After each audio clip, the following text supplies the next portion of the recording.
a small-town girl to Berlin, Germany, Radio Moscow, North Korea, and Washington, D.C. Like the Apostle Paul, these are my shipwrecks and adventures, all for Christ and His kingdom. God's Velvet Hammer is available wherever books are sold. Welcome to Today's Issues, offering a Christian response to the issues of the day. Here's your host, Tim Wildman, President of the American Family Association.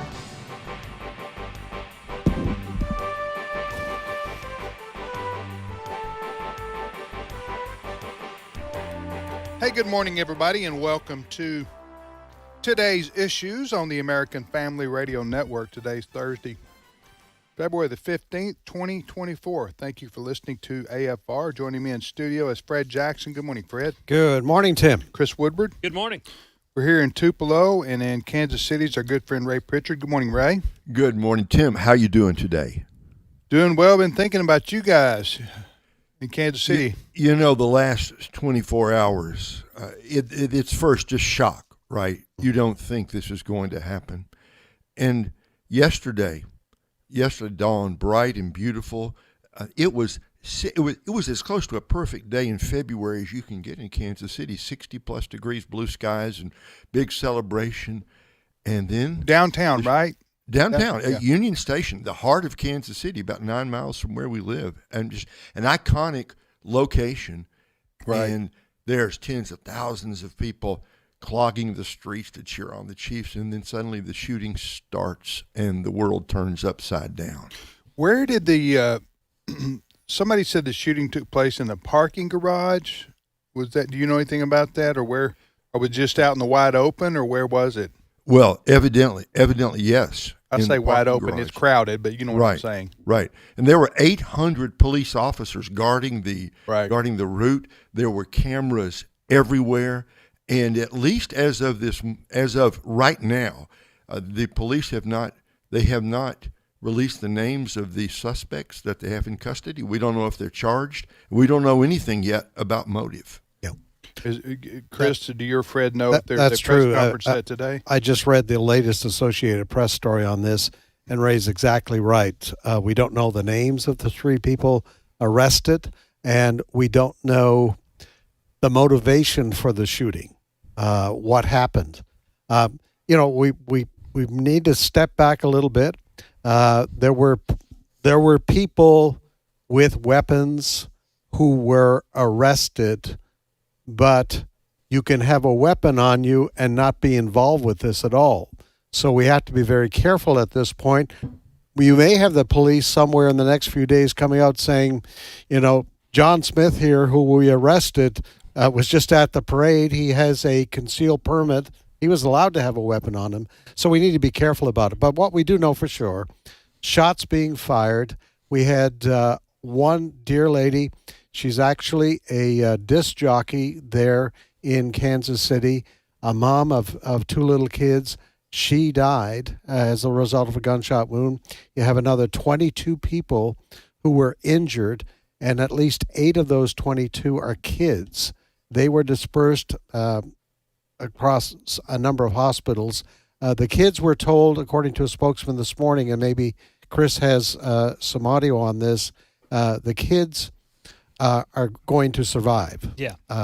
But I think there are several of the adults who were hit by these bullets who are listed in critical condition. Yep. We do have that audio Fred just mentioned there. I'm going to call for this in a moment, Brent. You're going to hear a lady named Lisa Augustine with the Children's Hospital of Kansas City. Clip 1. The ages of the pediatric patients we treated were 6 to 15. How were the children that you saw? What was their, disposition like after going through something? Fear. The one word I would just use to describe what we saw and how they felt when they came to us was fear. Of the children who were shot, how many of them suffered serious and critical injuries? All of them will recover, and I wouldn't say that any of them are critical at this point. Now, I saw that we were talking about our show meeting this morning. All of us were talking about the video that a lot of people have seen now. And the video was a distant cell phone shot, it looks like, of of somebody, a man tackling another man. That's what it appeared to be, and then the caption is the people in the public are detaining the suspect. That's correct. That gentleman was interviewed. He and his wife and his kids were at this event to celebrate the Chiefs' win, and at some point, apparently he saw a person who he believed was a shooter, and he tackled him, and then his wife noticed a weapon, and she went over and moved the weapon away from that individual as these other individuals were then piling on. And they're waiting on the police to get there. Yeah, and waiting on the police, and she removed the weapon. She said, I think she put it by a wall, and someone else came and stood beside her. We have that clip. We don't have Audio. that clip, but I have posted a link to a Guardian article on the tackle, and then there's also a link to the video of the husband and wife speaking to Fox News this morning after that tackle. Okay, well, to your point, Fred, the police obviously want to be careful with, because once you put a person's picture out there and accuse them, the anger among the public at them and their family is going to be unleashed, right? Right. So you want to make sure that you're accurate. Yes. We had that in '96 after the Olympic bombing. That one guy that was blamed, Oh, yeah. and then come Yeah. to find out he wasn't Yeah. the guy. We Americans are quick to rush to judgment, Ray. Well, we are. Yeah. And they will get to the bottom of this because we're living in an age where if you go to any downtown area, you're going to be under video surveillance Right. from all angles Right. all the time. They will get to the bottom of this. Right. And if you wonder why there were so many children, 8 out of the 22, I think Yes. you said, Fred? A lot of the school systems, including the one here in Johnson County, they canceled school yesterday, so the kids could go to the big Right. downtown. I mean, it's a great celebration. So that's why there were kids everywhere. Yeah. And the usual suspects come out with their we need stricter gun laws, and blaming guns for this. First of all, we don't know yet the criminals, who they are, and we don't know for sure. The police have cited them, and we don't know what kind of weaponry they were using or how they got them. Right. And I'll bet you a dime to a dollar, or a dollar to a dime. I don't know what that saying is, but that these probably have rap sheets. It's just so tiresome, Fred, to hear this repeated mantra of the left when these things happen, that it's guns. Yes. Guns don't kill people. No. People pull the trigger. Yes. And they make their plans. Yes. And we have gun laws already. We have laws against murder. Did that stop them yesterday? Did the guys go, if it's guys who kill these people, did they go, you know what, we can't do this. Murder's against the law. Do you think a gun law or gun laws stop these people from these bad people? That's right. Gangs have guns all day, every day. They don't care about the laws. The only people that care about the laws are law-abiding citizens. Yes. And so when you pass stricter and more gun control laws, you're only punishing the people who obey laws in the first place. That's right. How, Fred? That's 1 + 1 = 2. Yeah. To me, why do these lefties just keep on with take the guns away or more stricter gun laws? And to your point, and I just for our listeners, as you listen to the fallout of this story, wait for the word gun violence. That's what you're going to hear. It was gun violence. No, it was people violence.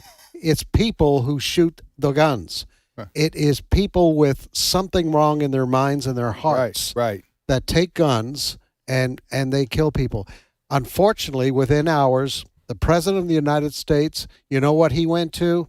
This is another example of gun violence. Why we need more gun laws, et cetera, et cetera.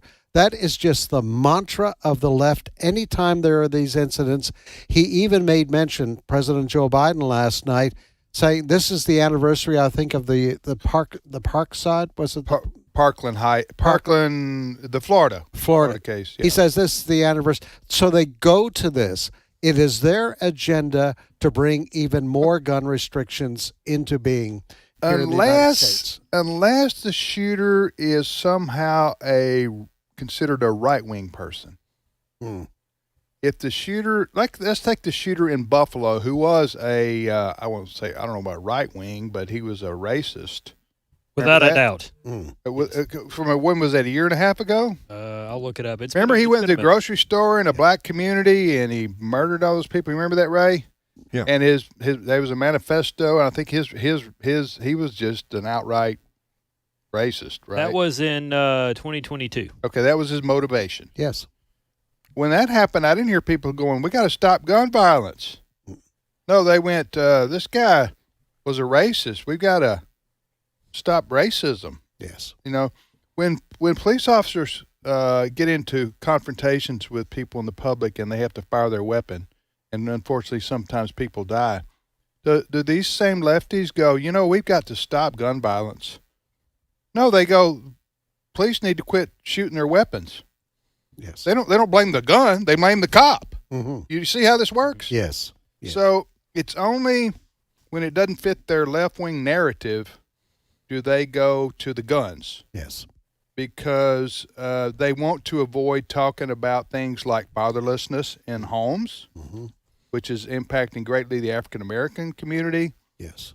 With young boys don't have dads in their homes, so they join gangs. They get into trouble with guns. And why don't we talk about that? That's one of the root causes of the gun violence in America. Right. Yeah. To your point there, and saying why aren't we talking about that, Lawrence B. Jones of Fox News has been going to various parts of the country, Memphis, St. Louis, Washington, D.C., to highlight the crime problems that all of those progressive-run cities have. And he's been interviewing pastors and business owners, all kinds of people in these cities, to talk about the crime, the lack of a response from politicians. And this morning, he had some audio from a pastor there by the name of P.M. Smith in Washington, D.C., who told Lawrence B. Jones there are 3 things that have to happen to solve crime in Washington, D.C., and all of these things have to do with the family. Clip 8. Things necessary for young folk to grow up, maybe mature, especially men: authority that they must be accountable to, boundaries that they dare not cross, and consequences if you cross those boundaries. That is lacking in our families, African-American families, and it's lacking in the society and the culture we're in today. It begins in the family. Authority is established in the life of children in the family. Consequences are imposed on the children in the family. The family is the first institution created by God. It's foundational. When there's a fracture in the family, African-American family, there's a fracture in the neighborhood, in the community, and in the country. Well, what an excellent testimony. Yeah. He is an elderly African-American pastor. I think he's been in the Baltimore area now for decades. You know what? The left would not want him to come in and testify as to what the real problem is because of what he just said. Right, exactly. So we'll see what happens today, and if something breaks during this program, we will bring it to you. In terms of the police in Kansas City, it was in the Missouri side, right? Yes. Right. Yes. Right. Kansas City, Missouri Police Department, where if they have a press conference or release any new information, we'll let you know about it. But listen, we live in a free and open society, and unless you're going to confiscate all the guns in America, which is, you talk about a ship that's sailed, that's not going to happen, ever. No. That's not going to happen. Because we have the Second Amendment, and people have a right to defend themselves, and that's American as apple pie, and people have died to defend that freedom and other rights that we have, and so that's just not going to happen. These folks on the left, though, they just it's what you call virtue signaling. Mm-hmm. I noticed a few of them commenting yesterday. That we need how many more times? Here's what they say. Here's the things they say, right? They say, how many times is this going to happen before we enact common sense gun laws? They don't answer the question of why didn't these people obey the gun laws that we already have. These folks never want to say, okay, the guy had a rap sheet a mile long. Why wasn't he in jail? Right. The guys who committed these crimes. So, I mean, these are fair questions. And we don't know the answer specifically yet to what happened here yesterday in Kansas City. But it's a fair question because we have a plethora of gun laws. They have on the Missouri side, they have it here on the Kansas side. So why didn't whoever pulled the trigger, because we don't know that it was those three guys that are in custody, but whoever did it, why didn't they follow the laws that were already on the books? There you go. Yeah. That question needs to be answered before you start calling for new gun laws. New gun laws. I'm just wondering when we're going to get to an era where liberals enact common sense things in other areas. Like, this is the only one they want common sense. Like, we're all borrowing on the backs of unborn children and their children to pay for things in other countries. Right. And so when are we going to get common sense spending reform? Well, I think it was Michael Savage who once said, liberalism is a mental disease. That's right. Or a mental disorder. And it is. Yeah. It's destructive. It's destructive. And they also never want to blame the criminals. They only want to blame the guns or something else, some other factor. They don't want to blame the people that are actually. That's why they don't lock them up. Right. Put them away. In my it'll be 22 years this fall that I've been working in broadcasting. In 22 years, and I know you guys have been in the business longer than I have, people will find anything to kill or hurt somebody. So you can take away a gun. Knife. It'll be a knife, a rock, a car, a bomb, a plane, whatever. A fist. Yeah. A dirty look. Yeah. Something. All right, you're listening to Today's Issues. What's the next story, Chris? Well, speaking of dangers and threats here, this could very well have been the lead, and it got a lot of coverage yesterday on radio, television, and in print, social media. I've got a couple of sound bites. It was made known in the last couple of days, if it's going back that far, that Russia apparently has some sort of device in space that could be used to knock out U.S. military communications and those of other countries. And, of course, a lot of people are concerned about this, given that Russia wants to take over Ukraine and, to hear some politicians, the rest of the world. I've got a couple of audio bites here. Let's begin with this one. It's Congressman Michael Waltz of Florida. He was on Washington Watch yesterday, and he said that people don't need to get in their bunker tonight, but they do need to be made aware of the Russian threat that Congressman Michael Turner of Ohio made public, and he wants Biden to do something about all this. Clip 6. This is a threat of global proportions. And so that's essentially what the chairman announced today. I will also share with you his frustration. He has sent multiple classified letters to the administration, asking them to come meet with us, inform us of their strategy to deal with this, and they haven't done so. Fortunately, now it looks like we're going to have what's called a Gang of Eight meeting, the leadership of both the House, the Senate, and the Intelligence Committees tomorrow, and I hope out of that we see that the administration is not only taking this seriously, but putting strategies in place to deal with it. Now, who are we hearing from? That was Congressman Michael Waltz of Florida. And what stood out to me when I heard that was, let's think of all the things that Biden has been doing, or Kamala Harris, or Defense Secretary Lloyd Austin, all these people that would have an influence and be able to, return a letter to somebody to address their concerns. Wait, okay, let me make sure I understand what's going on here. Gentleman that we just heard from is a congressman from Florida. Correct. Republican, I guess. What's his name? Michael Waltz. Okay, and he's being interviewed about this national security threat that was announced yesterday by Michael Turner of Ohio, who is the chairman of the House Intelligence Committee. Okay, but there was also a press conference by National Security Agency or the Defense Department. Who was that? Yesterday. That was it's not John Kirby, it's Jake Sullivan. Jake Sullivan. Yes. Okay. Were they talking about the same thing? Yes. Yes. Turner made it public that they had been briefed and made aware of the situation. And Sullivan wasn't happy with him making that public. That's right. Well, Sullivan issued this broad general, there is a national security threat without offering any details, right? That's right. Which I know that's a balancing act. You don't want to, but basically what Ray is being understood here is that Russia has the capabilities now of taking out U.S. satellites. Is that what's basically going on here? Yes. Anyway, did you know through what, nuclear weapons, some kind of laser device? Or we don't really know the answer to the question, I suppose, right? That's right. Right. I've seen nuclear use in some news stories, but not in everything. I was thinking it would have been something in outer space that go, but anyway, that's what I was thinking. Something that would kind of, to me though, and this is just layman response, like anybody else. I'm thinking, why are you telling me this? Why does the public need to know about this? Because it would knock out communications that our military depends on. Okay. Would knock out communication that some of it that we depend on. If Russia was to take that down, it would cause chaos.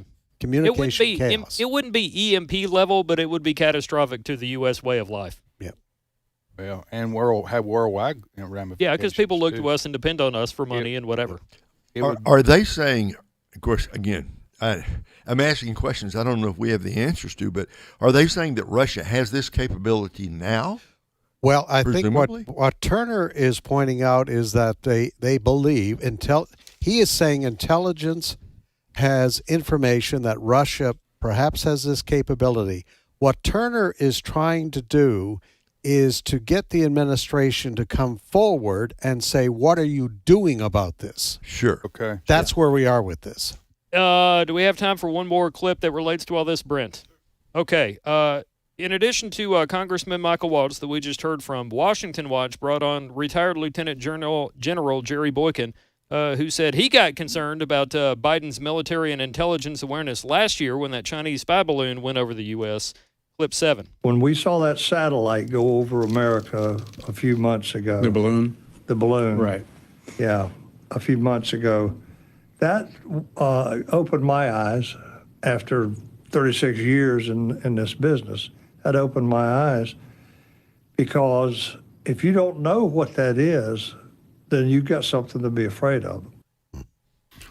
All right, we live in a dangerous world. Mm-hmm. I mean, we really do. And the technology is advancing at a rate.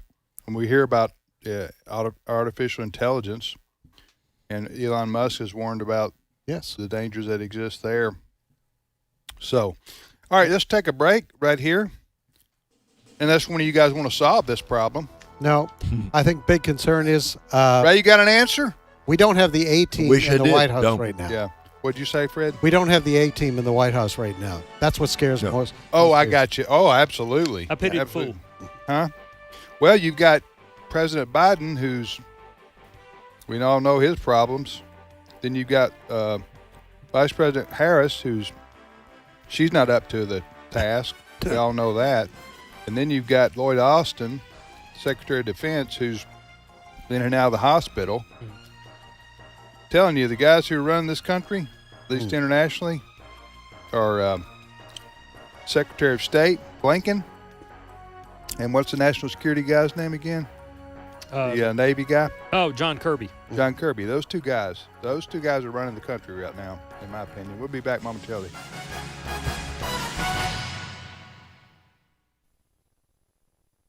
It's my turn. Here is your host for My Turn, Don Wildman.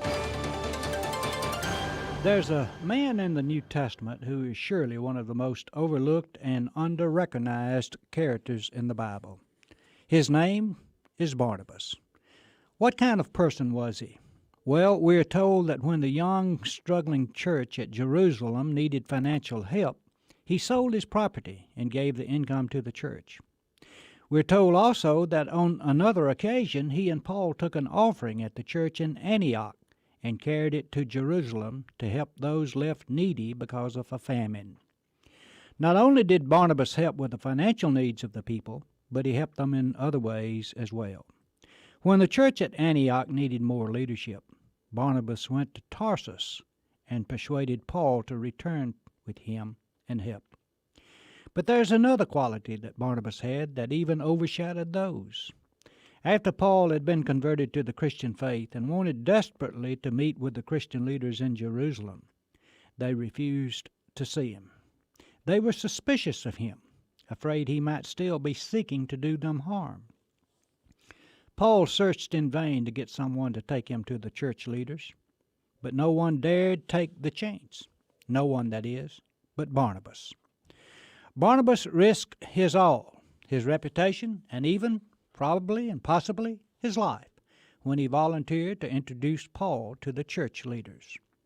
Barnabas reasoned that you should not hold a man's past against him when he had had a change in heart. Sometime later, when Paul was preparing for what is commonly known as the second missionary journey, he refused to include John Mark in his group. Mark had deserted Paul and Barnabas in the middle of their first journey, and Paul held this against Mark. But Barnabas was the type of person who dared to give a man another chance. So he separated from Paul and carried John Mark with him. He again risked his reputation to give a person another chance. I've often wondered where the world would be without Barnabas. There's a possibility that Paul would have never become one of the apostles and would not have been able to accomplish his great work.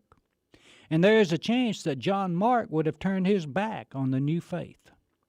If that had happened, we'd be much the poorer.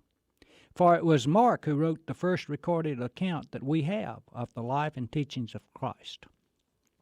If you doubt how great that contribution of Mark is, you must remember that of the 666 verses contained in Mark's Gospel, all but 30 are copied by either Matthew or Luke in their works.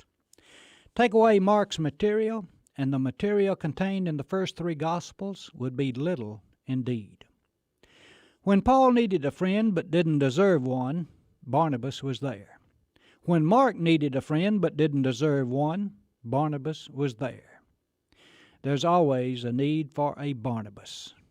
You know, the world is a better place and much richer because of Barnabas.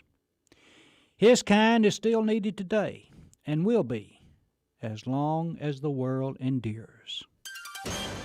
This has been My Turn with Don Wildman, a production of the American Family Association. As it is written, what no eye has seen, what no ear has heard, and what no human mind has conceived, the things God has prepared for those who love him. 1 Corinthians 2, verse 9. American Family Radio. This is today's issues. Email your comments to comments@afr.net. Past broadcasts of today's issues are available for listening and viewing in the archive at afr.net. Now, back to more of today's issues. Hey, welcome back, everybody, to today's issues on the American Family Radio Network. That's the name of this live radio show we do daily here, Monday through Friday. I'm Tim Wildman with Fred Jackson and Chris Woodward and Ray Pritchard, and we thank you for listening, as we always do, to AFR.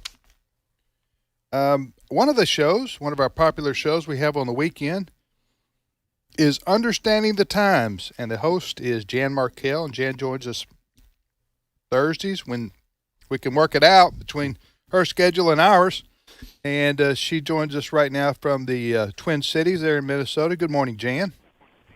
Oh, good morning, gentlemen. Thank you for having me. Weather report? Weather report. We haven't had winter other than 1 week. We've had mild 30s and 40s and even lower 50s this winter. It's we're cheering for global warming here. Yeah, well, we're standing with you. Yeah, that's sister. right. Thank you. Yeah, we are. Fred, you wanted to talk to? Yes. You had a subject for our guest? Yes, Jan. The American Jewish Committee did a survey and put out the results just in the last couple of days. And basically it says this: nearly 2/3 of American Jews feel less secure, not in the Middle East, in the U.S. than they did a year ago. And, of course, this was done around the time of October 7th. In fact, I think the survey may have been done just before. But the bottom line is, if we did not know of the degree of anti-Semitism in this country, we sure saw it on display right after October 7th, right here in our own country. And you know, Fred, what puzzles me so much is this was all spurred on by the disastrous, I call it a catastrophe that happened in southern Israel back on October 7th. You know, the barbarians invaded southern Israel and committed unspeakable atrocities. And you would think that the world, and particularly the Western world, particularly America, would have leaped to Israel's side. And, of course, many did, but at the same time, the greatest anti-Semitism since the Holocaust was unleashed at that time. I say that's an upside-down world, because all of these people that were and continue to demonstrate on behalf of Hamas and so-called State of Palestine, et cetera, they're cheering for the wrong side, is my only point. You know, I never thought I'd see the day, though we know this is going to happen in the tribulation, but we're not there yet. But, Jan, isn't this a result of the anti-Semitism that has been part of the indoctrination in our university system for years now? Because within 48 hours, you had university kids on the streets, some more supporting Hamas in this country. We're talking about Ivy League schools. So it's been out there for some time. Yeah, and exactly. And the thing is that this just unleashed it. Again, the October 7th unleashed it. But why on earth the upside down reaction? Why not sympathy in our institutions, sympathy for Israel, not sympathy for the devil, those that perpetrated the attack? It's just such a terrible upside down world. So obviously this was brewing for a long time, and then it was unleashed at that time. We can ask why. I think there are some obvious reasons. We have a president who's very anti-Israel, not suggesting he's anti-Semitic, just anti-Israel in his policy. And we have some churches that are teaching that the church is now Israel, and not saying they're anti-Semitic either, but their theology is troubling because they've replaced Israel with the church, and therefore a lot of Christians don't even see that what we're talking about right now is all that important. Yeah. You're listening to Today's Issues. Ray, any comments on this? Well, Jan, I got a question for you, because you raised a distinction here I want to ask you about, because I think it's really, really important. You said our president is anti-Israel, but he's not anti-Semitic. Seems to me there's a pretty fine line there between those two categories. What's the difference? How can you be anti-Israel but not anti-Semitic? Seems like they're pretty close together to me. Yeah, they are, and I would agree it's a fine line, but I think that, if you're anti-Semitic, you just plain hate the Jewish people. I don't think Mr. Biden does, but I think he sees, like so many liberals do, he sees Israel and her policies as a great inconvenience, because the left wants a Palestinian state, which would be the final solution to the Jewish people. It'd be their end. Not that God will allow it, but it would be a terrible mistake. The left is, pro-Palestinian. The left is pro-Islam. Let's just be blunt. They're pro-Islam. Even some leftist Jews are more pro-Arab than they are pro-Israel, and that's a whole other program. But there is a fine line. So I'm not suggesting any of these people inherently dislike Jews. I think they inherently dislike the inconvenience that Israel is to the world, because they favor the Arab world, they favor the Islamic world, they want to be friends with the Muslim world. If we'll just befriend the Muslims, we can have peace, because then they will love us. I hate to tell you, they never will. No. You're listening to Today's Issues. So do you see this anti-Semitism, which is a hatred for the Jews, this is the same ideology that Hitler pushed. Absolutely. Which led to the concentration camps, 6 million Jews dead. Why? Go ahead. I hear you ready to respond. Go ahead. I often ask, are we in 1938 again? I really do. I've asked that 100 times, and I know we're not literally, of course, but the sentiment is getting to be the same globally, not in a few, not just in the Middle East, around the world. Yeah, it's basically spiritual. The devil hates the Jews. It is, yes. If you want to get down to the Bible explaining what's going on here, the devil hates the Jews and hates Christians too. Hates Christians too, and hates Jesus Christ. Exactly. But the hatred for the Jews goes back, thousands of years. And so, if you don't believe in spiritual things, folks, this is not going to mean anything to you. But but there are things that happen in the world. You go, that's inexplicable, outside of some kind of spiritual dynamic going on here.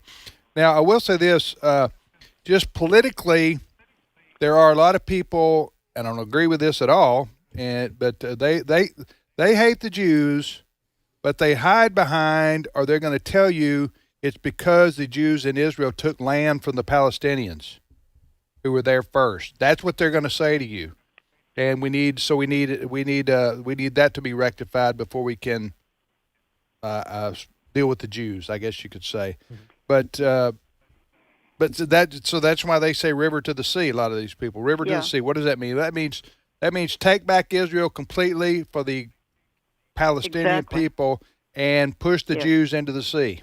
Yeah, that is right. But let's remember, it's God-given land. So the Jews didn't steal God-given land. Jesus was not born in occupied territory. It's all God-given. They simply have taken over in a miraculous way. They were scattered to the four corners of the earth. They didn't even have a Hebrew language until they came back and recreated it. It's the miracle of the 20th century, maybe the miracle of all time.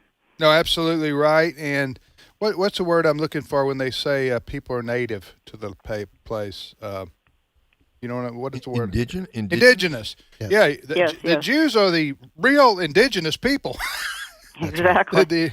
It's exactly right. To that region of the world. If you want, the left's always talking about the indigenous people wherever most of the time they're talking about in America and how wrong it was for the Europeans. How wrong it was for the Europeans to come over and take over the indigenous people's land, even though the indigenous people killed each other all the time over land. Yeah.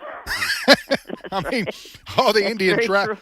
All the Native American tribes, they killed each other over land all day, every day. It's only when the white people came over here that it became a problem from Europe. So anyway, all right. Well, we will. What's coming up on your show this weekend, Jan?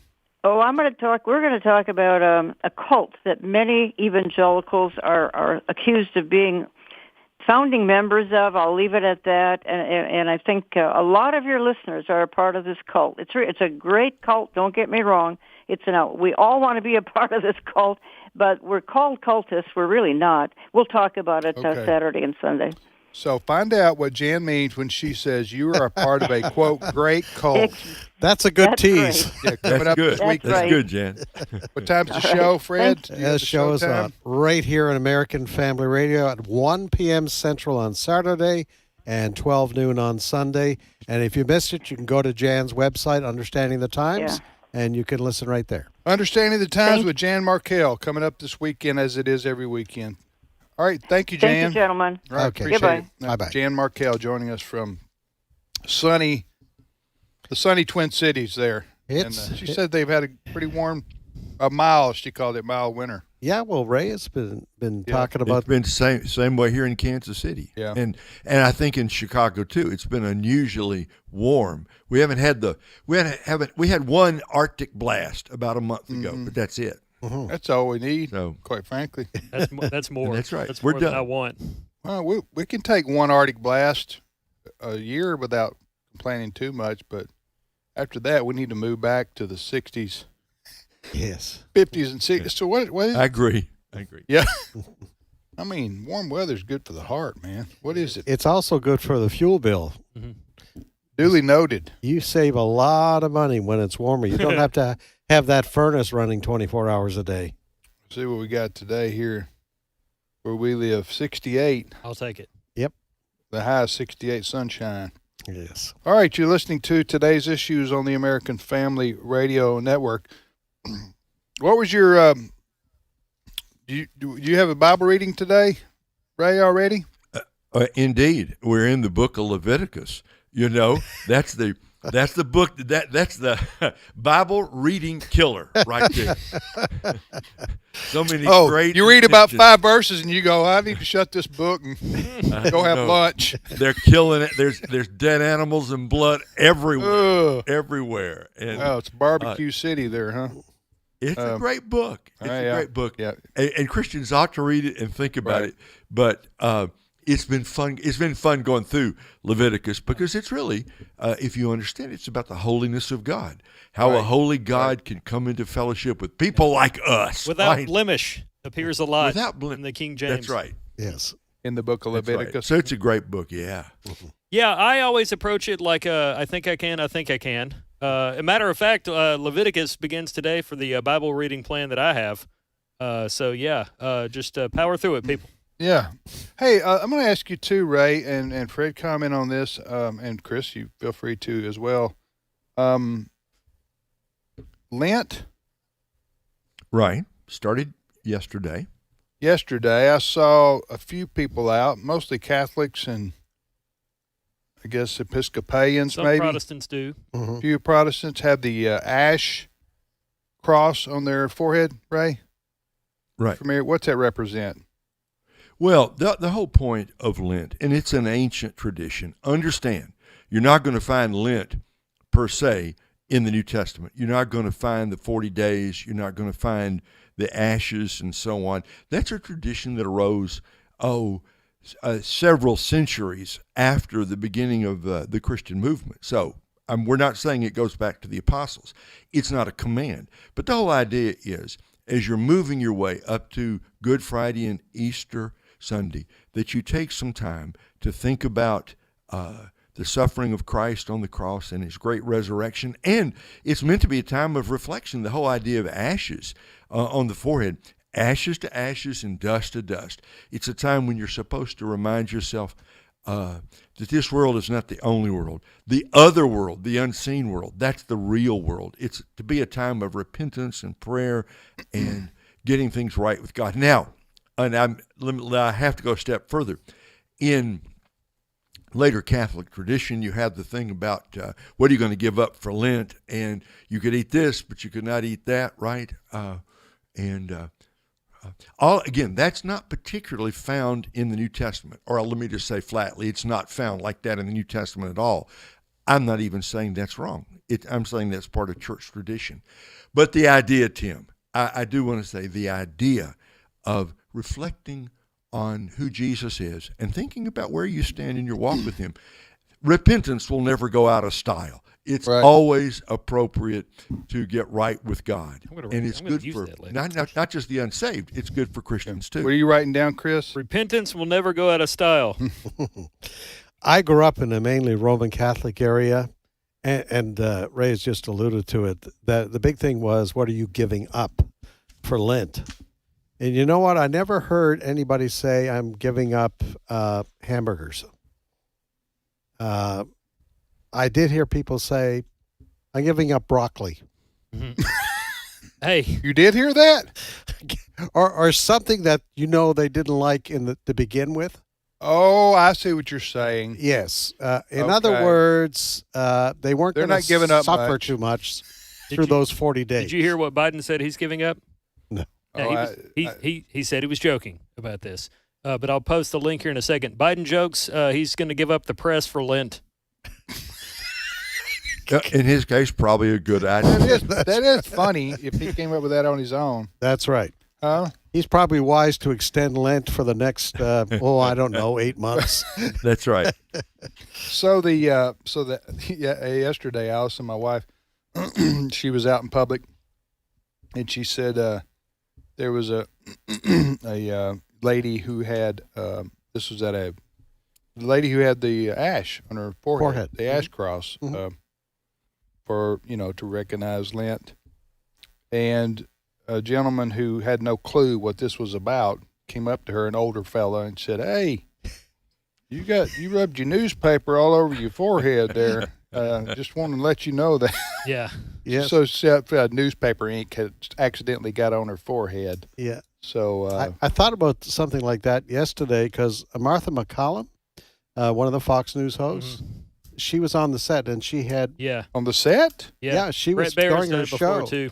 She had that on her forehead, and I just thought, somebody who doesn't know what that's all about, they'd be looking at her yesterday. So and your saying, makeup person didn't do you right there. Yeah, why isn't somebody at Fox telling her she's got a black That mark happened on her to Brett forehead? Baer a couple of years ago. He did his show that night, and people were like tweeting him and posting on Facebook, like, "What is on your face?" Yeah, That's right. Wipe your forehead. Hey, when is Easter? March the 31st. Okay. Check me on that. No, you're right. You're right. Fact. March the Okay. 31st. That's for for us here. Mm-hmm. That's for the what would you call it? The West?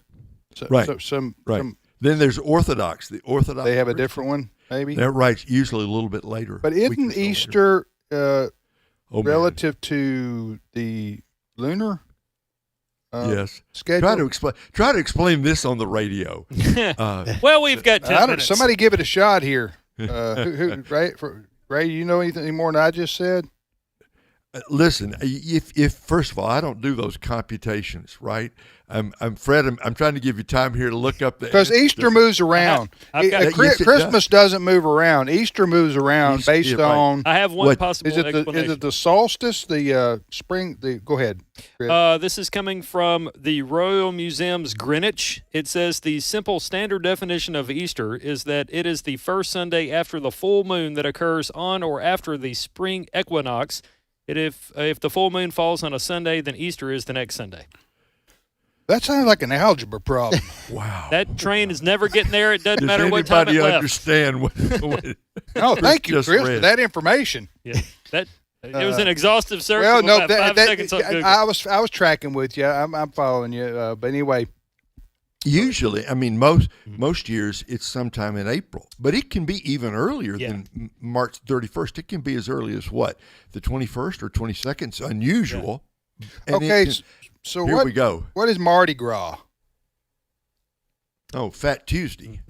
That's the day of indulgence before Ash Wednesday. In other words, you get it all out before you give So something that up took for place 40 days. 2 days ago. Yes. That's right. Yes. That's Fat right. Tuesday before Ash Wednesday, and right now you're supposed to be living right. For 40 Today, days. Thursday, right?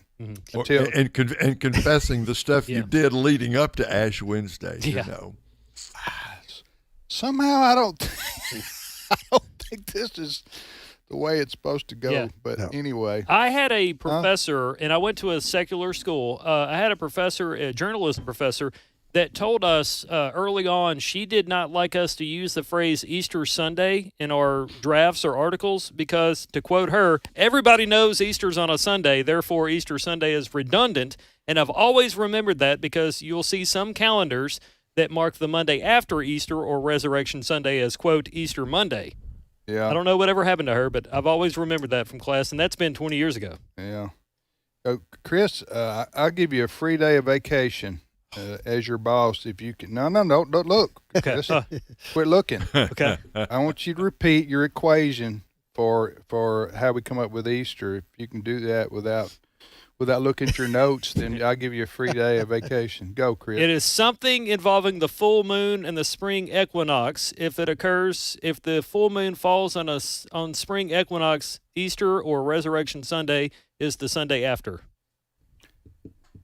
Well, the problem is I don't know whether you're right or wrong because I don't know. But I think he's on track there, isn't he, guys? That was a pretty good punt. Yeah. I think he I did heard the word equinox in there. That's That's a equinox great in word. We there. don't- That's worth half a day. I did go to a university where, and I'm not kidding, 1 in 3 meteorologists on TV today are graduates of the Mississippi State University. Is that right? Here we go. Okay. Let me go get my cowbell. We got to be good at something. Here we go. By golly, may not beat Alabama in football, but we'll take them on in Hey. meteorology. We'll beat. That's right. Yeah, we're gonna We build. got we're the gonna feed equinox covered. Yes, We're we gonna got tell it you when to covered. get in your safe place. So, all right, Fred, you're technically well, no, you're not technically. You are Chris's immediate supervisor. That is correct. So, I think that we need to give him a half a day. All right, half a day. It is. Can't do it Monday, though, but he 'cause has to Fred's use gone. it before the winter solstice. Okay. That's Okay. That's right. Right. That's right. It's coming up. So, Chris, Yeah. half day off. Half a day off. This coming Just Saturday. for getting that description probably 80% correct there. Okay. I think you started off as, what did you say? You did use use something about or something like that. It has to do with the moon, the full moon, Right. and the spring equinox. And depending on when the spring equinox, if it falls on a Sunday, Easter's on the next one. Yeah. Then you got werewolves. Oh, baby. And a partridge in a pear tree. Yes. Right. Okay, so now we know what Fat Tuesday is. Mm-hmm. And now Ash Wednesday. And today starts the day everybody who participated in those events should be living right and abstaining from their broccoli. Is that what you said? And don't hold your breath on that one. Oh, okay. You mean broccoli or No, other consumptions? starting to be good today. Oh, starting to be good. Yes. Right. All right. You're listening to Today's Issues on American Family Radio. Hey, real quickly, our spiritual heritage tours this year we're about halfway full. So we've got June and September. We're going to Colonial Williamsburg, Jamestown, and Yorktown. So much early American history to be explored there. We're going to see those places. And then we're going to Washington, D.C., our nation's capital. We'll see all the sites you've read about and seen. And then we'll go to George Washington's Mount Vernon estate and home on Saturday. So if you want to go with us from Sunday to Sunday, we will take care of you the whole week with our private motor coach, our bus. We're going to get, and Stephen McDowell will be with us. Stephen's a historian.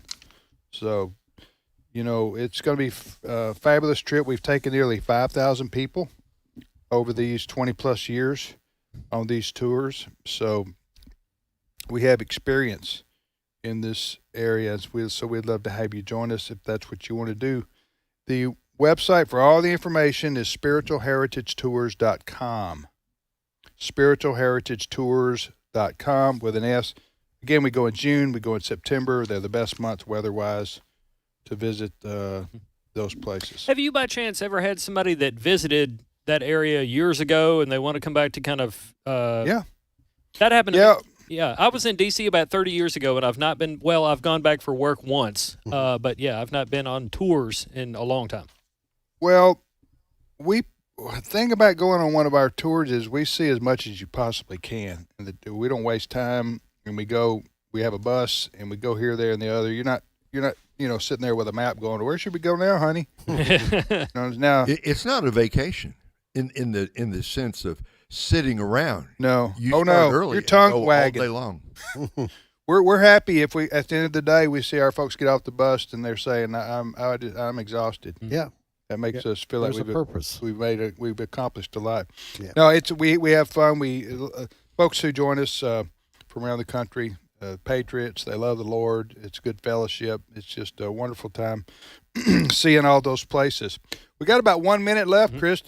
Tell us about the our news service. Yes, our news service is called American Family News, or AFN. And the cool thing about it is it's radio and print news. So for people that like to get their news audibly, we do have the radio service. That's what you hear at the top of every hour on American Family radio stations and about 100 or so non-AFR stations that now also air our news.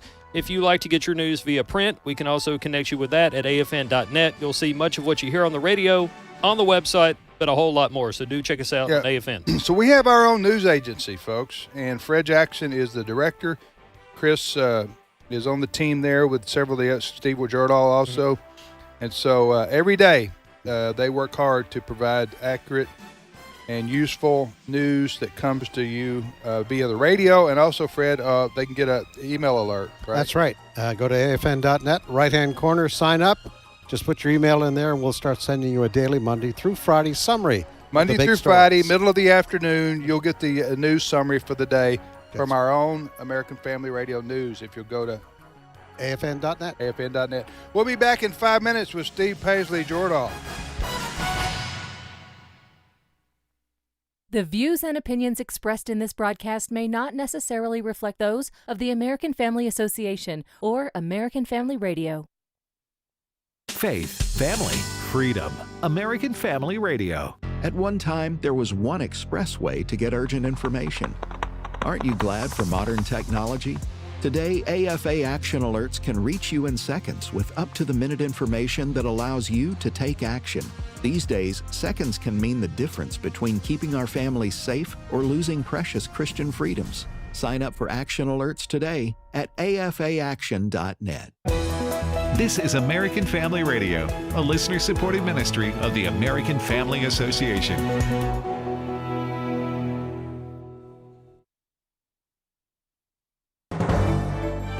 American Family News, I'm Rusty Pugh. A judge has denied a motion by former President Trump's legal team to dismiss a case accusing him of illegally concealing hush money payments to an adult film star. The case is brought by the Manhattan District Attorney. Nate Foy has the latest on the ground in New York. Former President Trump on his way into the courtroom saying that this is another example of election interference. He said that there's no crime, and this will be now officially, unless something changes, the first of the 4 cases, criminal cases involving the former president to go to trial, which means that this will be the first criminal trial ever involving a former president. And for background on the case, Trump is accused of falsifying business records to hide the true nature of his payments to his former attorney, Michael Cohen. A serious national security threat is causing major concern, but lawmakers say there's no reason to panic right now. Brooke Singman reports. House Intelligence Committee Chairman Mike Turner sounding the alarm on what he calls a serious national security threat. And he's calling on President Biden to, quote, declassify all information relating to this threat so that Congress, the administration, and our allies can openly discuss the actions necessary to respond to this threat. Sources tell me that the threat does concern Russian capability, noting the potential seriousness is grave, but it's not immediate. If Russia did put nukes in space, it would break the 1967 Outer Space Treaty, which bans nuclear weapons in outer space. An Atlanta judge is hearing testimony now to decide whether the Fulton County District Attorney should be disqualified from the case against former President Donald Trump. House Judiciary Committee Chairman Jim Jordan says Fulton County DA Fonnie Willis is corrupt, has been compromised, and has no credibility. Not to mention the fact that she needs to explain how she spent federal funds. Yeah, she used taxpayer dollars to help Nathan Wade, who spent it in all kinds of ways, but he also used that money to go after President Trump, for goodness sake. So, yeah, I think she's compromised. And back up a second. She charged President Trump and 18 other people and was looking to charge 3 United States senators. She put this out, including the top Republican on the Senate Judiciary Committee. And now we find out, and we're talking to this individual, now we find out there's a whistleblower in the Fulton County DA's office who says that Fonnie Willis also misspent federal funds. Wow. That's why we've subpoenaed Ms. Willis for information related to that and other issues. We want to know what's going on here, but she sure looks like she's been compromising this entire ridiculous effort that she undertook several months ago. A conservative activist and former presidential candidate is outraged that Joe Biden is deliberately allowing illegal aliens to pour through a small gap in the border wall in California. Chad Groening has more. During a broadcast of 60 Minutes, it was revealed that Chinese nationals are among those taking advantage of a break in the border wall not far from San Diego called the San Judas Break. The Trump administration filled the gap with wire while it worked to get the border wall finished. But under Joe Biden, the wire has largely been pushed out of the way, allowing hundreds of illegals to pour through the gap every day. Gary Bowers, chairman of the Campaign for Working Families, who ran for president back in 2000.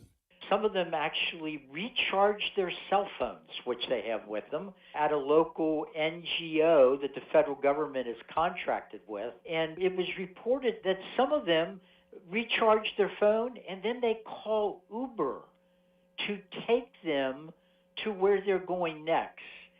If anybody thinks these people crossing are needy people looking for a better life, there's something else going on the border.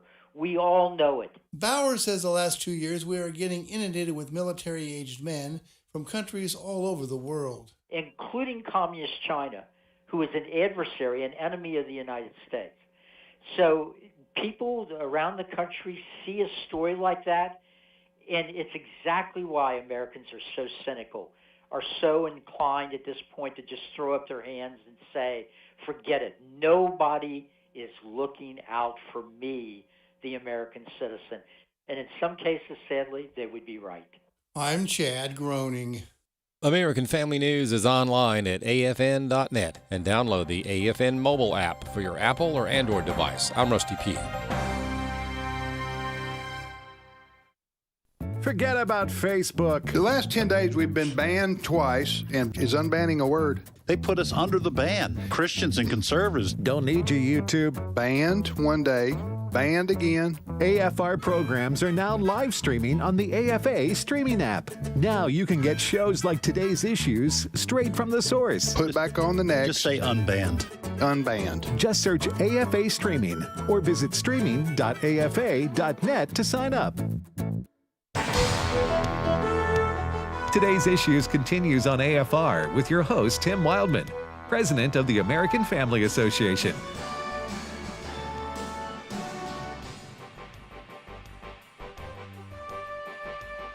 Welcome back to Today's Issues on the American Family Radio Network. I'm Tim Wildman with Fred Jackson and Ray Pritchard. And joining us now in studio, Steve Paisley-Jordahl. Good morning, Brother Steve. Good morning, everybody. Hey, I'm just clicking on a story from Mirror. It's a Mirror. It's a UK magazine or newspaper about the Kansas City situation, Ray. That's the only one I saw. I don't know if this is just breaking, but the headline says Kansas City Chiefs parade shooting is a, quote, personal dispute, end quote, and not terrorism as 2 juveniles are arrested. Do you know anything about it? Just in the break, I just saw that. You saw the same thing I saw? I saw exactly the same thing. And this is just an hour ago when we were talking about it at the top of the program, this story had not broken yet. So it's not terrorism. It's 2 guys who got into a dispute and somebody started shooting, or maybe both of them. Well, when they announced it was multiple shootings, multiple shooters, that's the first thing I thought. Well, this is gang related or something. You know what I'm saying? Two gangsters shooting at each other and people caught in the crossfire or something. Not terrorism would not be. Terrorism would. You might have a lone wolf, right?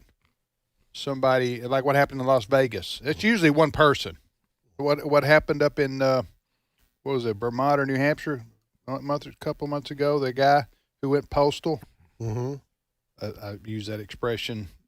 Postal workers object to that picture, probably. And I apologize for that. But you know what I'm saying. That's how that's the expression people use. And he went nut crazy, temporarily insane, and shot a bunch of people. But it's usually one person. Yes. So here you have three suspects, and 2 of them are juveniles, according to the police, and so there's some kind of personal dispute. Anyway, that's all we have. So far, one lady did lose her life, sadly. Yes, as you reported earlier. Mm-hmm. Young mom. Okay.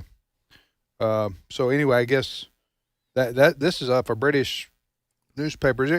If you click on the Kansas City, the Star. Yeah, click on that, Ray. Go ahead. See if there's anything there.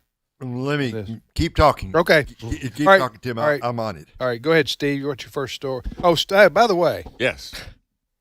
Sorry, Steve, to ask you something happened. We're going to give you time. We have if you're watching us in the studio, and who wouldn't want to be, watching 3 old guys do the news live in studio. I mean, that's when you really don't have anything else to do. No, I'm just kidding. So we have a screen which has it's split up to 4 pictures, and they're all news agencies: CNN, MSNBC, Fox, and CNN. Well, BBC. Yeah. BBC. 3 of the 4 of them are covering live the trial or the hearing or whatever it is in Atlanta. Correct. So this is a modern day Peyton's place. Boy, is it! All right, Fred, you want to set this sordid tale up for us, because we do want to comment on it. Go ahead. Yeah, this has something to do with the charges that have been brought against former President Trump in Georgia and others.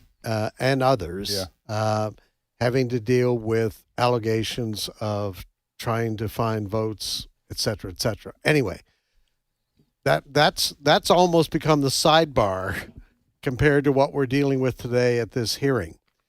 One of the other defendants in this case has challenged the validity of having the district attorney continue this case. The district attorney is Fani Willis. Not Fanny. No. Everybody calls her Fanny. It's Fani. It's Fani Willis, okay. The district attorney there. I believe it's Fulton County.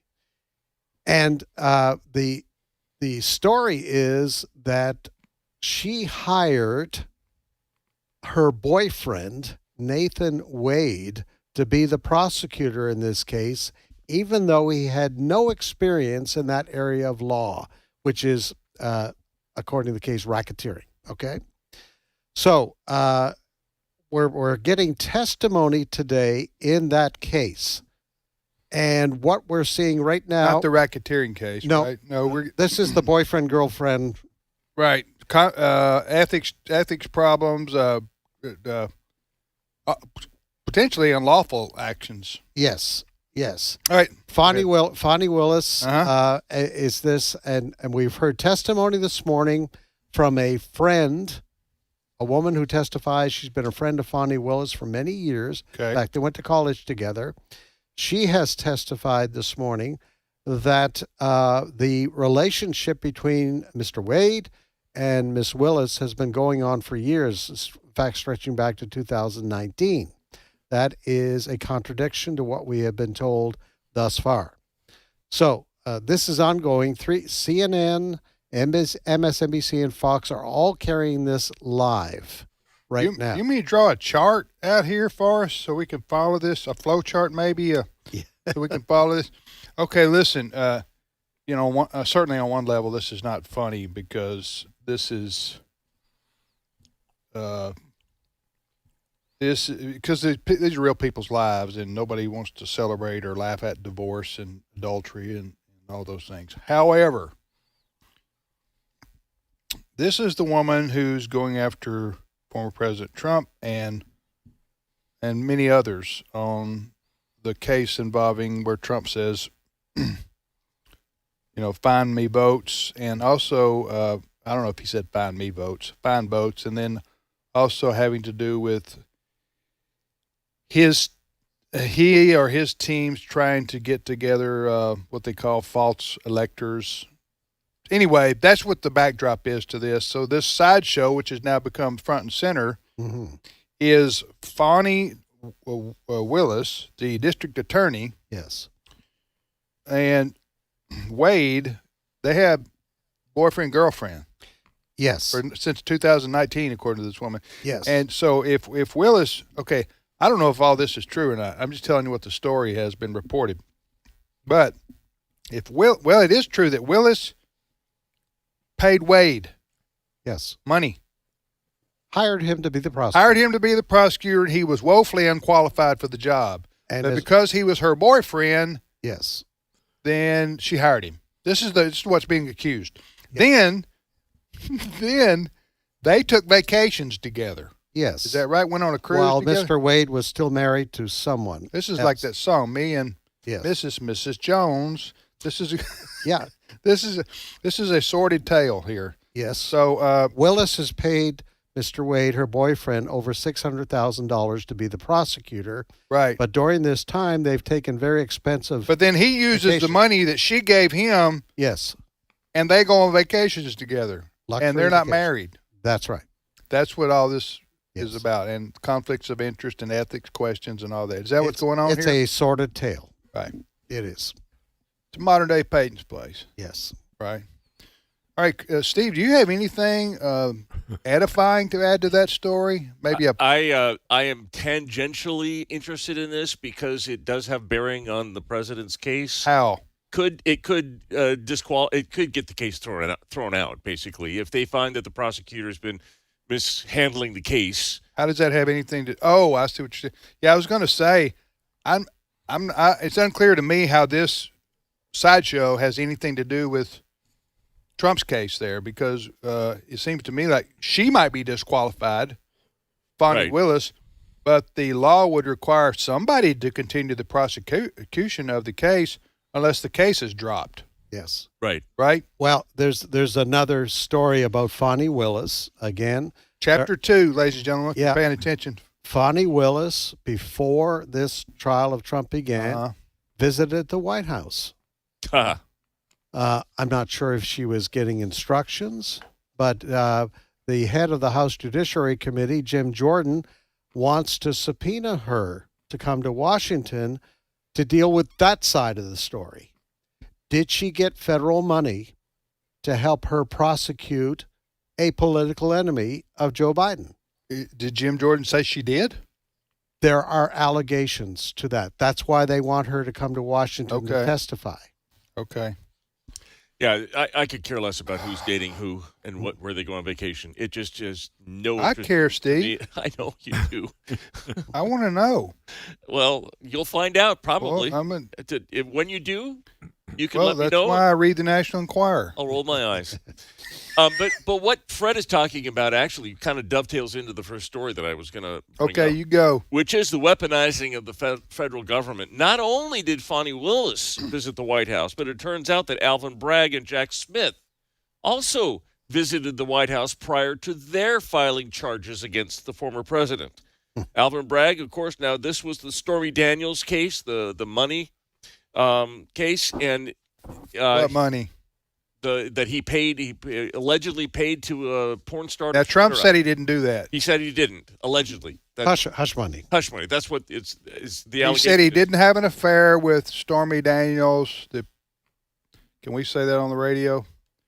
The porn star, and he didn't have an affair with her, and he never paid her hush money. That's what he said, right? Yes. Well, that indictment occurred on April 4th of 2023.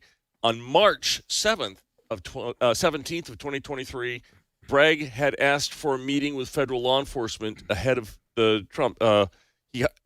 He had asked for a meeting with the White House.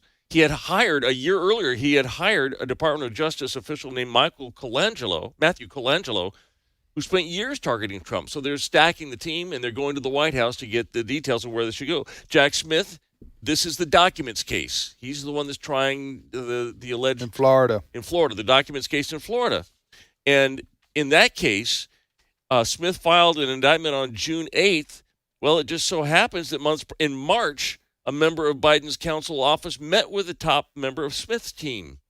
So who are you citing on these facts? This would be the Breitbart is reporting this. Okay. So, well, all this. Listen, I've said this before. Are they, quote, out to get Trump? Yes. Does Trump step on rakes? Yes. Yes. Ray? Yeah. So we're just going to have to wait and see how all this turns out. This hasn't hurt the former president in his support among his loyal base, right? Right? Right. This hasn't hurt. Right. None of this has hurt and him. this most recent Fox News poll shows him ahead of Biden for the general election. The general election, and that's interesting because in 2020, no Fox News poll in 2020 ever showed Trump ahead of Biden back then. So clearly, it is not affecting his base, and maybe it's not impacting the people in the middle that you got to have to win the election. Yeah, we're a long way to November. A lot will happen between now and then. Who knows if Trump or Biden will either be the candidates? Yeah.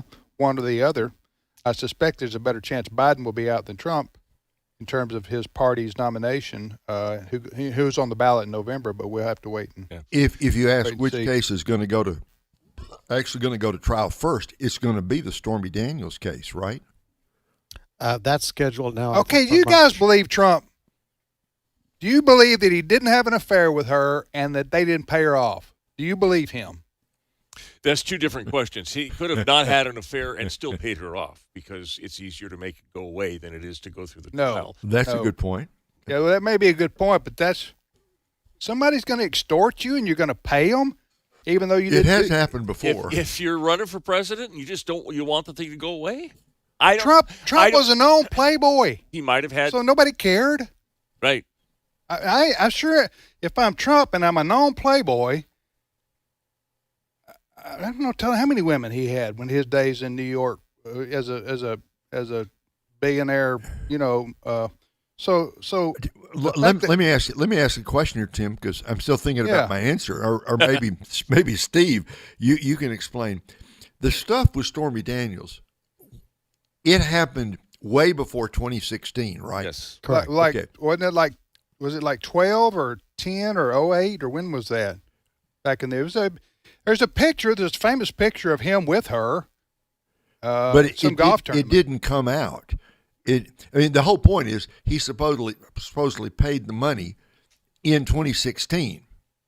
Right. Correct. When he's running for Michael Cohen paid her, according to the charges by Alvin Bragg. Mm-hmm. And it was however how much money was. How much money was that allegedly? 200, 300 grand. But it was supposedly it was what Alvin Bragg, the DA, is going after him on. I think it was it was put in wrong in the books. It was like a charge that it wasn't. It was something that nobody would go after anybody on under normal conditions. If it wasn't Trump, they wouldn't care. Right. So, but this is a criminal. This is a criminal, not a civil trial. Yeah. Right? Mm-hmm. Okay. Yeah, but I'm just saying, do you believe Trump when he says, I did not have an affair with her and we didn't pay her off? Do you believe him? I don't know. I don't have it doesn't beggar the imagination to think that he would. But that he would what? That he would have an affair. It's possible. It's very possible. But I don't know. I have no evidence. The flip side to that is that he's a multi-billionaire, and you could also believe that there are women who, okay, he's running for president now, maybe I can get a few bucks out of him if I make that allegation. That's a flip side. Shake down the rich guy. Yes. Yeah. Well, that wouldn't be the first time that's happened. Mm-hmm. I guess that's what's all going to come out in this court trial if it goes forward. Huh? Yeah. Yes. The weaponization of the government against Donald Trump, though, started much, much earlier than any of these cases. All these legal cases, these charges he's facing, have been filed since he's left the Oval Office. But we are finding out from two known reporters, very reputable reporters, Matt Taibbi and Michael Schellenberger. These were two of the Twitter Files reporters, by the way. And they are independent journalists now, and they have together come up with some evidence that the CIA before the summer of 2016, so well before Donald Trump was elected, contacted foreign governments, friendly foreign governments, and asked them to spy on Trump campaign workers and to report back to the CIA. The CIA was collecting dirt on at this point, is Hillary Clinton's political opponent. And that's where that's the genesis of the whole Russian collusion hoax. Because that fell completely flat. Yeah, but it took years to fall flat. flat. I know that. I know 2 years. Yeah. But the CIA was That's weaponized. So if the CIA wants to visit us, they can come to your office, Steve. Well, I'll just send him to Michael and Matt. No, you're getting this from what news source? Matt, the Federalist is publishing the findings of Matt Taibbi and Michael Schellenberger. Okay, they're a credible news source. And they are publishing on Substack. I think Matt Taibbi is with Racket News and Schellenberger is with Public. Well, it's well documented that with all the Durham investigations prove that Hillary Clinton and her campaign were behind the attacks. Yes. On Trump and trying to say he was a Russian asset and all that stuff. Now, Durham didn't get convictions on many because the trials were held in D.C. I remember one where you're not ever going to convict a Democrat politician in D.C. That's why it's troublesome for Trump for the January 6th case, because if it's going to be in D.C., and that's where they're going to draw their jury pool from, that is not favorable for former President Trump right there. But, I think what has happened, what we have learned since Donald Trump came down that escalator in 2015 is that we have had a Justice Department that has been weaponized against this man. The whole Russia collusion thing made that very clear. It all started, and then Hillary... 2 years, and Robert Mueller couldn't come up with anything. That's right. And he had, let me just remind people, he was a special counsel appointed by Comey or or Comey's successor? Who appointed? It wasn't. No. It wasn't Sessions, was it? It was Sessions backed away from it, and then Sessions actually turned it over to this group of lawyers, ethics lawyers, or whatever the case may be. And who appointed Mueller, though? I'm looking it up. Mueller was an former FBI director. Correct. Anyway, my point is Mueller had 2 years of unlimited resources and had all these lawyers working under him to try to get at Trump and prove this about Russia and prove that about Russia. They had 2 years. They had all the money they wanted. All these lawyers working for Mueller, were Clinton people. Yes. They were Clinton supporters. He Go was ahead. appointed by Deputy Attorney General Rod Rosenstein. Yes. That's right. In 2016. That was in the interim. Wasn't that in the interim between Sessions and Christopher Wray, maybe? No, who was the FBI director after? Wray. Was it Wray? Yeah. Yeah, Wray. So anyway, to your point, Fred, I'm sorry to interrupt you there, but to your point about them going after Trump while he was in the White House from day one was on a bunch of bogus charges. Yeah. But all of these cases against him since then have only served to help the former president, because it confirms in the minds of Trump supporters, yes, the whole system, all of these are corrupt individuals who are bringing charges against him, which explains why when you see these polls, he continues to do so well. The more he's charged, he's a martyr. He's a martyr. Mm-hmm. And they believe in him, and they believe that the justice system, whether it's a bunch of Democrats, this is what these folks believe, it's a bunch of corrupt Democrats in the judicial system that are out to ensure he is never elected president again. And that's why that when they look at him, he is a martyr. He is a hero to them because he continues to fight this corruption. This is what's kind of driving the campaign right now. Mm-hmm. This is the lesson to me.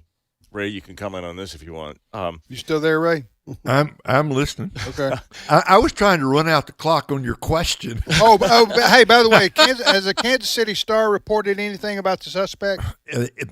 We don't have any names. Okay. There are no names yet. Okay. They're 2 or 3 of them are, if they're juveniles, they're not going to, I don't think Right. they will release their names. I think against the law to do that. Go ahead, Steve. There are a lot of people who would have liked to have ruined the life of, say, Billy Graham. Sure. Right? I mean, he's doing a lot of work. A lot of people who don't like Christianity would have loved to have caught him in a scandal. But his lifestyle and his protections that he put around himself didn't lend themselves. He lived a life beyond reproach. Mm-hmm. Donald Trump did not. And so nobody knows how likely or if these charges are true, because he's lived a life that has been reproachable, I guess. He's lived a life where he's put himself under the microscope. What you're saying is nobody would be surprised if it turned out right. It was true. So right? How you live your life, this is a lesson. If you want to live your life like Donald Trump, don't be surprised if down the road someone wants to come after you. You have given them ammunition. Well, but the other side of that is, Steve, you could walk the straight and narrow, and somebody could still attack you. Yeah, but if you heard of somebody saying that Billy Graham had an affair with so and so, you'd dismiss that out of hand, wouldn't you? Sure. Mm-hmm. Well, but Trump's life as a New York playboy was well documented before he ever ran for president. Right. Yes. So I think that was sort of baked in to the equation. So that, as the expression goes, we will end the show with this: "It is what it is." Yes. Right. Mm-hmm. All right. Thank you, Ray. You bet. Thank you, Tim. Fred, appreciate it. Mm-hmm. Steve Jordahl sporting the plaid jacket. Sports coat That's today. A Valentine's Day gift from my wife. No Paisley. No Paisley today. Maybe next time. All right. Well, let's see. Today's Thursday, so Trivia Friday. Tomorrow we will. JJ will be here. Ed will be here. We'll have some fun. We'll see you in 23 hours, something like that, tomorrow.